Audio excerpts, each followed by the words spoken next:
tere tulemast kuulama ja vaatama nippe seoses projekti tulemuste ja mõju hindamisega. Minu nimi on Jaan ja mind inspireerib projekti tulemuste ja mõju hindamise juures just see, et see on just nagu kriminaalromaani lõpu lugemine. Et me saame teada, et mis siis ikkagi juhtus. Sest projekt ilma lõpparuandeta, ilma tulemuste ja mõju hindamiseta on justkui krimka, millest on need viimased 10 lehekülge, kus siis detektiiv kutsub kogu selle ringi kahtlusaluseid kokku ja ütleb siis, et kes mida tegi ja mis asjad täpselt juhtusid, et see jääb nagu puudu. Et on nagu hulk rapsimist, tegutsemist, pingutamist, aga et mis siis? Ja tulemuste ja mõju hindamine ütlebki, et mis siis ikkagi on.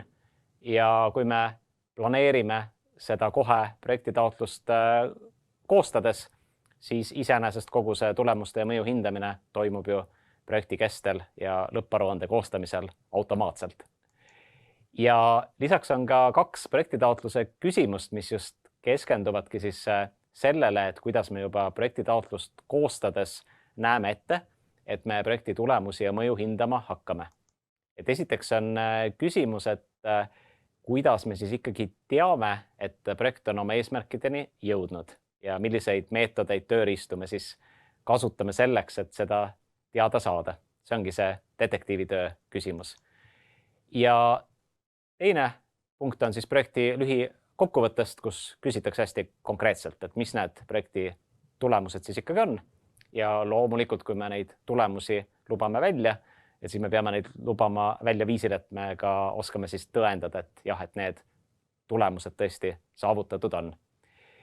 Ja üks selline nõuanne, mis on mulle endale väga kasulik olnud, kui ma olen seda järginud, on see, et lasta lahti sellisest soovist, et meil on täpselt üks selline indikaator või näitaja, mingisugune 30% või 70% või 2433, et mis siis võtab kogu selle projekti eesmärgini jõudmise kokku, et see 2433 või oli nüüd 34 või siis see 70% või 30% ongi see tulemused ja mõju ühes numbris. Et see pigem ei ole realistlik ega mõistlik, et mida on mõistlik teha, on see, et kujundada need indikaatorid ehk siis näitajad, mis näitavad seda, kas me oleme projekti eesmärgini jõudnud, et need kujundada sellise komplektina. Et mõned nendest on numbrid, mõned nendest on võib-olla hoopis ekspertide hinnangud, keda me kaasame projekti lõpus fookusgruppi, et kus nad siis arutavad, et kuidas see projekt on sobinud valdkonda ja mis on need muutused, võib-olla mida need projekti tegevused on ka just tekitanud näiteks osapoolte hoiakutes või mingid arutelud selles valdkonnas, mida enne ei olnud, mingid kommunikatsiooni kajastused, mis on löönud ühiskonnas laineid. Et need indikaatorid võivad olla mitmesugused ja see projekti eesmärk, kuna see ju on ikkagi tavaliselt selline mitmekihiline, et see väljendubki kõigis nendes indikaatorites. Ja siis iga indikaatori kohta on küsimus, et kui indikaator on näitaja, et kuidas me siis saame teada, mida ta näitab. Et kellelt me seda infot kogume, kuidas me seda infot kogume ja mis hetkel siis selle projekti jooksul. Et see ajafaktor on ka väga oluline, et kas näiteks selle muutuse kaardistamiseks on vaja ka algtase kaardistada, et kas või näiteks seoses sihtrühma oskustega või et mis on see olukord, mis siis valdkonnas hetkel on.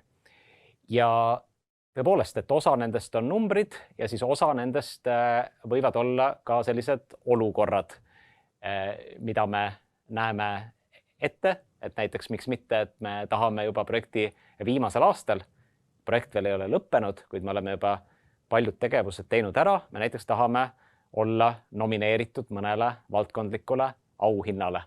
Et pingutame selle nimel ja see on siis üks osa sellest, kuidas me saame aru, et jah, et meie projekt on siis valdkonnas jätnud jälje. Ja see on siis mitte küll see peamine indikaator, mis näitab, et me oleme eesmärkini jõudnud, aga ta on osa sellest tõendusmaterjalist, et jah, et meie projekt on selles valdkonnas oluline olnud. Ja nüüd mõned nipid, mida pidada silmas selle juures, kui me siis projekti taotluse koostamisel tulemuste ja mõju hindamist planeerime. Kõigepealt kindlasti ühtne hindamise süsteem kogu konsortsiumile. Alates sellest, milliseid meetodeid konsortsiumi liikmed kasutavad andmete kogumisel, siis näitajate ehk indikaatorite jaoks, et mida nad näitavad siis, ja et ka see tehniline lahendus oleks ühtne. Et standardne süsteem, ükskõik kas see on Google Drive'is, Dropboxis, Microsofti süsteemis, kusagil mujal, mida on siis ka partnerite poolt võimalik täita reaalajas. Et kohe, kui me saame jälle mõne jupi tõendusmaterjali selle kohta, et milline jälg meie projektist jäänud on, siis me paneme selle süsteemi. Ja kui tuleb projekti lõpukuupäev, kukub kell ja aeg on teha projekti aruandlust, siis on ju väga lihtne, sest kuna kõike on täidetud reaalajas või kui me mõtleme päriselule, siis enam-vähem reaalajas, et siis ongi aruanne sisuliselt tehtud. Ja kindlasti tuleb kokku leppida ka, kuidas ikkagi tulemusi ja mõju hinnatakse, et siis vältida olukordi, kus üks partner tuleb lihtsalt paari numbriga, et 30%, 70% ja 2345. Ja teine partner tuleb sellise suure hulga tsitaatidega, et nad on väga palju intervjueerinud, teinud hulga fookusgruppe ja neil ühtegi numbrit ei ole. Ja esimestel on ainult numbrid, kuid nad ei oska öelda, mida need numbrid tähendavad. 70%. Et kokku leppida algusest peale, et kui palju kasutatakse kvalitatiivseid uurimismeetodeid, kui palju kvantitatiivseid, kuidas neid kombineeritakse. Ja kindlasti on tarvis ka paindlikkust, sellepärast et partnerite kontekstid ei ole erinevad mitte ainult selles osas, mis vajadused on sihtrühmadel või mis need täpsed eesmärgid selles riigis, selles valdkonnas ikkagi on, vaid ka selles osas, et mida ja kuidas me saame uurida. Ja siinjuures on just tähtis see, et oleksid teatud võrreldavad asjad, mis on siis kõigis partnerriikides, et see on siis üks kontrollküsimus, et kas on vähemalt mõned asjad, mida me saame üks-ühele võrrelda. Ja teine kontrollküsimus on siis nende uurimistegevuste minimaalne maht, et oleks just ka see võrdne kohtlemine partnerite hulgas, mitte nii, et näiteks üks partneritest teebki sadade töötundide ulatuses uurimistegevusi ja teine partner lihtsalt teeb paar kiiret väljavõtet oma sotsiaalmeediast ja siis ka see üks küsimustik, mida nad tegid sihtrühma hulgas, et just, et oleks võrdne miinimumtase lepitud kokku ja siis üle miinimumi saab teha alati veel rohkem. Ja teise väga olulise punktina, kuna erinevaid küsimustikke kasutatakse ka koostööprojektides väga palju, et küsimustikud on selline hea viis, kuidas sihtrühmadelt, teistelt osapooltelt nagu projekti kaasatud siis laiemalt partnerite ringilt küsida tagasisidet, et kindlasti küsimustike kasutamisel kaasata siis ka uurimismeetodite eksperte, et saada paika mõned asjad, nagu näiteks küsimuste sõnastused, et meil oleksid siis teatud suletud küsimused, jah, ei, neid vastuseid on lihtne võrrelda ja kindlasti siis ka avatud küsimusi, mis annaksid konteksti. Ja sealjuures ka skaalade valik. Et näiteks, et skaalad ei veniks liiga pikaks, et kui mõni kaasatud õppija näiteks peab 15 pallisel skaalal määratlema, et kui enesekindlalt ta nüüd teatud valdkonnas tunneb ja skaalapunktid ongi 1, 2, 3 ja niimoodi kuni 15 välja, kas ma nüüd panen 12, 13, äkki see on 9 hoopis, et siis väga erinevad inimesed hindavad väga erinevalt ja siis ka neid tulemusi on keeruline võrrelda, et siis on lühemad skaalad on paremad. Teiselt poolt on jälle mõned väga standardseks kujunenud skaalad, nagu näiteks soovitusindeks, et seal ongi hea, kui on 9 või 10 palli skaalal, et siis see on ka võrreldav näiteks teiste tegevussuundade või teiste projektide soovitusindeksitega. Ja kindlasti tasub ka selliseid küsimustikke enne laiemat kasutamist testida.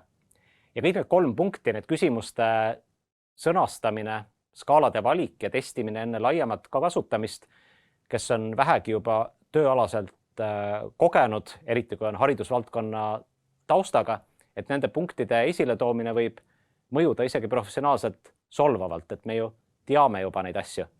Miks need asjad on siin slaidil esile toodud, on see, et kui vaadata praktikat, siis tihti küsimustike koostamisega, kuigi need on ühed kõige olulisemad meetodid, et kuidas me siis uurime, kuidas projektil läinud on, et nendega tihti ka väga tugevatel professionaalidel läheb ikkagi väga kiireks.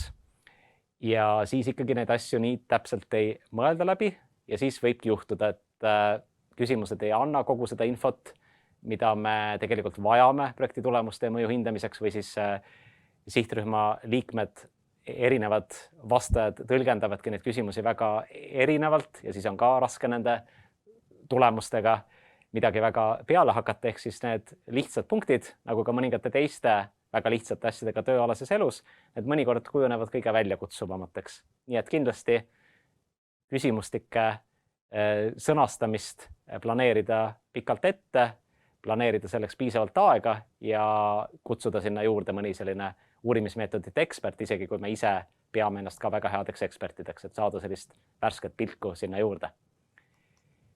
Ja kokkuvõttes soovin sellist hästi läbimõeldud tulemuste ja mõju hindamise plaani, sest sellisel juhul võib tõesti juhtuda, et projekti lõpus vajutate nuppu, kõik see tõendusmaterjal asetub oma kohtadele ja aruanne ongi tehtud.